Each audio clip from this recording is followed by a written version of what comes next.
What's up, guys? This video is the fourth in a series on the best leveling builds in Diablo 4, and in this video we're going to talk about the best build to level a Barbarian.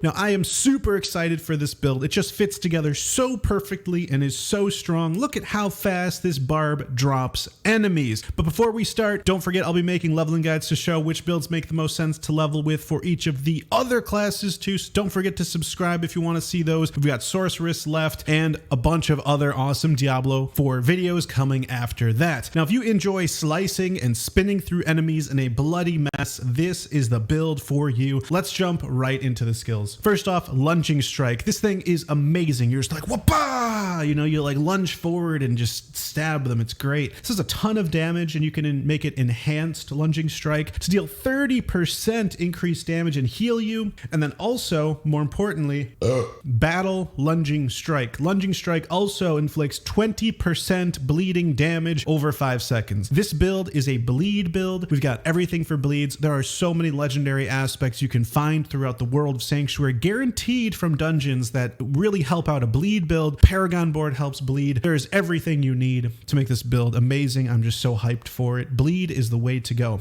And Whirlwind, particularly Whirlwind, got buffed, as you saw in the last notes. And that's what we're getting in our core skill. Whirlwind rapidly attacks surrounding enemies for 18.2% damage. Enhance Whirlwind, gain 1 Fury each time Whirlwind deals direct damage to an enemy, or 3 Fury against elite enemies. Sick. And then finally, we got this bleed build, Furious Whirlwind. While using a slashing weapon, Whirlwind also inflicts 20% of its base damage as a bleeding damage over 5 seconds. So awesome. We got our primary skill, our basic skill doing bleed. We got our core skill doing bleed. So far, so good. We're also going to get pressure point. Lucky hit. Your core skills have up to a 30% chance to make enemies vulnerable for 2 seconds. Boom. As much as we use Whirlwind, we're going to have chances to apply vulnerable. This is a amazing skill. Highly recommend you check that out. Now that we got those two done, move over to the defensives. Now, I'm not much for defensive playstyles, but this is such a great skill. We got to get it. Rallying Cry. The reason this is really good is because 30% move speed, 50% resource regeneration, but also, let's see this over here, Rallying Cry grants you unstoppable while active. This is super important for any type of build, regardless of your class, regardless of the build. You got to have at least one skill that can give you unstoppable. It's super important. You don't want to die while you're CC'd, and unstoppable, when you use it, activate it, this ability, you can get free of crowd control. So if the Blood Bishop grabs you, use this ability, you're free. It's the way to go. Also, Tactical Rallying Cry. It will generate 25 Fury and grant you an additional 50% resource regeneration. So you can get even, your whirlwinds are just going to last so much longer with this particular skill. So it's a great one to get. Okay, let's move on over to the brawling part of the tree. We're going to get War Cry, Bellow a Mighty War Cry, increasing your damage dealt by 15%. Awesome. That's huge. And then it gives you Berserking for 4 seconds. That makes you deal more damage and attack faster. Berserking is amazing. And then we're also going to get Power War Cry. If at least 6 enemies are nearby when you cast War Cry, your damage bonus is increased to 30%. Insane. 30% increased damage when you use War Cry. Absolutely insane. And by the way, it's going to give you Berserking too, so it's like more like what, 45%? Insane. And we're going to get some nice legendary aspects that go with Berserking in this build. So having that Berserking keyword is fantastic. We're also going to get 3 points into Swiftness. You're just going to get a passive 12% movement speed bonus. It's always on. What a great skill just for Barbarians. And we're going to get Leap. This is going to help us get around. It's going to help us knock back enemies. It's awesome. It's a positional skill. It's going to be really great. Enhanced Leap. If Leap doesn't damage any enemies, its cooldown is reduced by 4 seconds, so you can kind of just be like a frog, like hop, hop, hop, if you're not hitting any enemies with it. And finally, Power Leap. If it damages at least one enemy, gain 40 Fury. So it's a great way to get some Fury back as you engage in battle and whatnot. Finally, Weapon Mastery.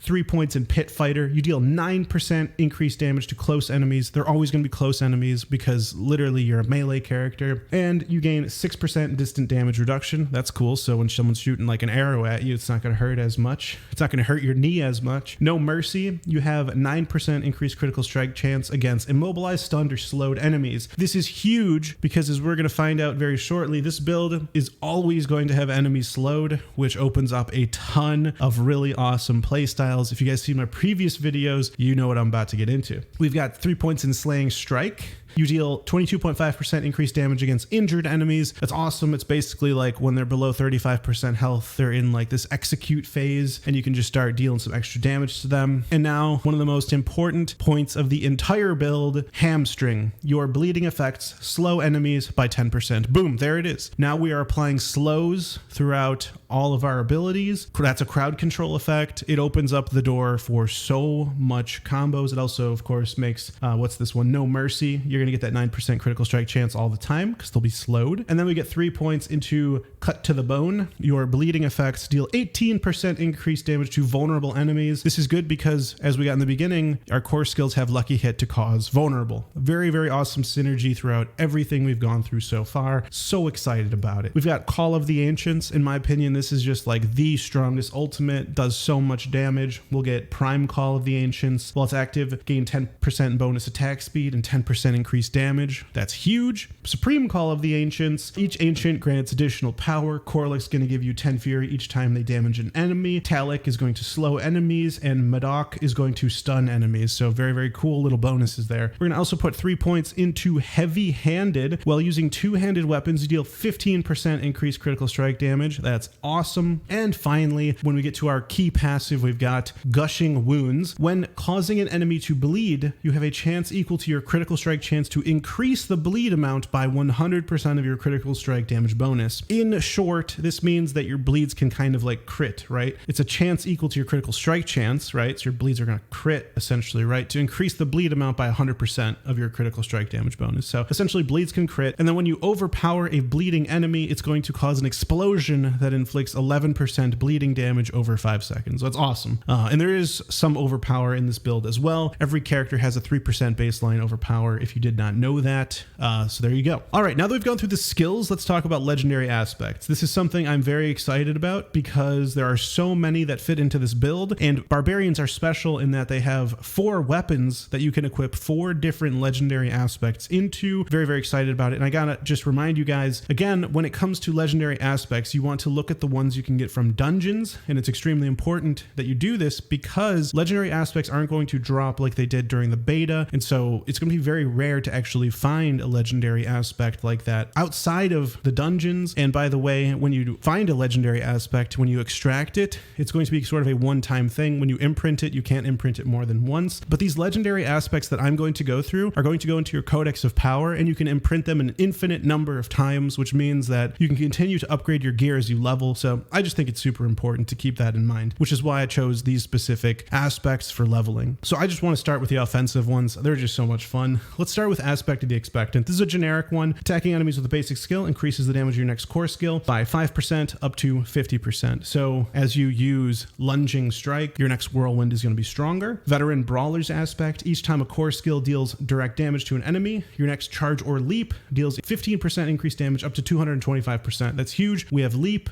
You're going to be using Whirlwind a lot. So you just like Whirlwind and then you Leap and then you Whirlwind. You know, it's awesome. You're going to get some huge bonus damage. I'm sorry. So the Aspect of the Expectant, you can get that from the Underroot in Skazglen. The Veteran Brawler's Aspect, you can get that from Heretics Asylum in Kyrgyzstan. And then we're going to talk about Aspect of the Dire Whirlwind, right? So Whirlwind's critical strike chance is increased by 5% for each second it is channeled up to 20%. Awesome. We have Whirlwind. We're going to be channeling it for a long time. It's awesome that we're increasing the critical strike chance, which is really good for this build because when you crit, you're going to do an extra bleed damage. This is unlocked by completing Garen Hold in Skazglen. So much stuff in Skazglen. It's crazy. And then finally, our 4th weapon, Earth Striker's Aspect. After swapping weapons 10 times, your next attack will overpower. Remember, that's part of our key passive. Overpower causes that explosion of blood, and it will deal 30% increase overpower damage. You can unlock this by completing Moggen's Works in Hawazar. And then our final offensive aspect is Aspect of Berserk Ripping. Whenever you deal direct damage while berserking, inflict 22% of the base damage dealt as additional bleeding damage over 5 seconds, unlocked by completing Mournfeld in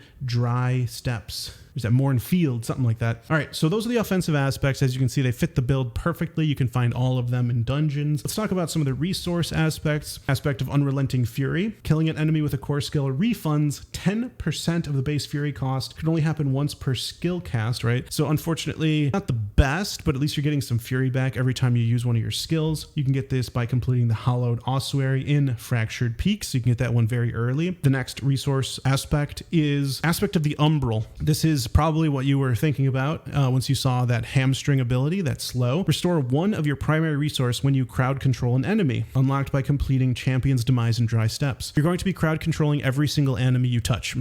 So because this is a bleed build and all of our skills cause bleed, so every time you attack an enemy and then you make them start bleeding, they will be slowed and you will get one fury back, which is awesome. And we've got even more to go with that. So we got Aspect of Anemia, lucky hit direct damage against bleeding enemies, have up to a 31% chance to stun them for 2 seconds. That's awesome. Unlocked by completing Core Dragon Barracks in Fractured Peaks. So this is awesome. Stuns are great. And there's probably tons of synergy there actually as well that I may have even missed, but I believe if you deal increased damage to stunned enemies with another one of these aspects, if I didn't choose it, we'll see though. Aspect of Shared Misery, lucky hit when you hit a crowd controlled enemy, there is a 30% chance for that crowd control effect to spread to another unaffected enemy, unlocked by completing Oblivion and Hawazar. So if you are, spinning and dealing bleed damage to enemies and they're getting slowed, it's going to basically spread to enemies you haven't even hit yet, which I think is awesome.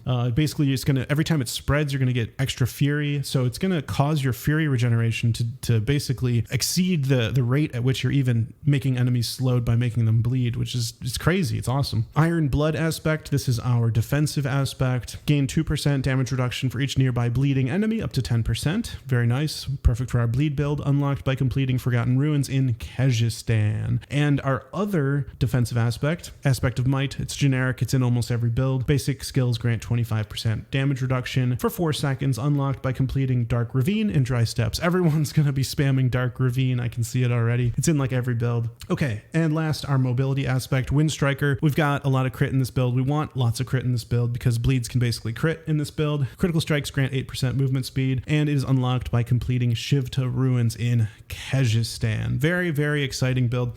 And I do want to say, you probably could get rid of Aspect of Shared Misery and instead get Aspect of Retribution. I'm really happy I did this live.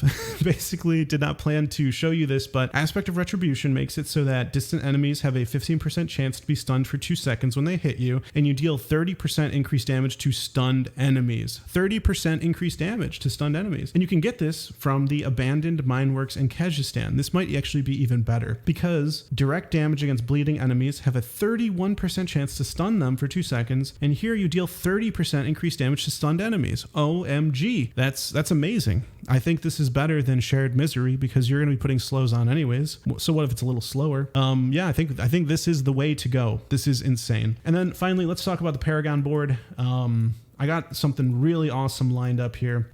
So Paragon board, this is your starter board right here. And then you're going to move up along this way and you're going to choose the Paragon board called Blood Rage. Killing a bleeding enemy has a 12% chance to grant berserking for 5 seconds. This is amazing. This is going to basically make it so you are constantly in a state of berserking, which is huge. It's huge because we get bonuses for being in berserking. Berserking, by the way, is already super strong, but let's see here. When you deal direct damage while berserking, inflict 22% of the base damage dealt as additional bleeding damage. Awesome. And you're going to be in berserking all the time with this. And berserking is already, once again, a big damage percentage increase and attack speed increase. Berserking is super strong. And then you can move on to your next board, which is going to be Hemorrhage, which is, the name of it is kind of a hint. It's perfect for bleed builds. Let's see here. Hemorrhage. Enemies that have been affected by your bleeding for 3 or more seconds take 15% increased damage from you. Insane. Another 15%. This might be one of the builds that I am most excited for. You can get every single thing you need for this build from dungeons guaranteed, no luck required. And when you do get lucky, you can replace some of these, generic ones that aren't that strong. Like, maybe you want to get rid of Iron Blood aspect for something even stronger, something more damage related.